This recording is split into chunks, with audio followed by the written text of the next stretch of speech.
ప్రజలు అత్యంత వైభవంగా జరుపుకునే పండుగల్లో సంక్రాంతి ప్రత్యేక స్థానం దక్కించుకుంది. 3 రోజుల పాటు కొనసాగే ఈ మహోత్సవాల్లో మొదటి రోజు భోగి పండుగ.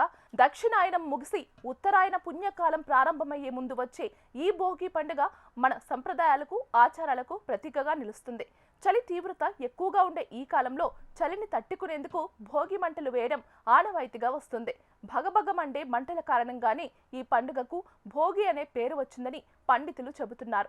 ఈ రోజుతోనే ధనుర్మాసం కూడా పూర్తవుతుంది. సంక్రాంతి అంటే చాలు ఇల్లంతా కొత్త కళ సంతరించుకుంటుంది. ఇంటి ముందర రంగురంగుల ముగ్గులు, భోగి మంటలు, పిండి వంటల ఘుమఘుమలు, హరిదాసుల కీర్తనలు, గంగిరెద్దుల ఆటలు, కోడి పందాలతో తెలుగు రాష్ట్రాలు పండుగ వాతావరణంలో మునిగిపోతాయి. ఈ 3 రోజుల వేడుకలకు భోగి పండుగతోనే శ్రీకారం చుడతారు.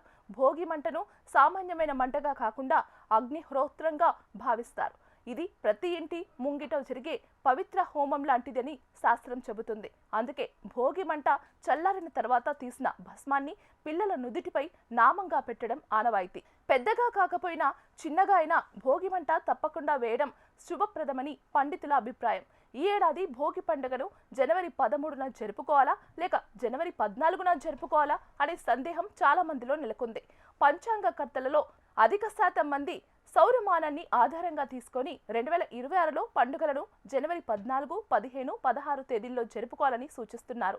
ఆ ప్రకారం చూస్తే భోగి పండుగ 2026 జనవరి 14వ తేదీనే జరుపుకోవాలని పండితులు స్పష్టం చేస్తున్నారు. ఈ తిథి జనవరి 13 మధ్యాహ్నం 3:18 ప్రారంభమై జనవరి 14 సాయంత్రం 5:53 వరకు కొనసాగుతోంది.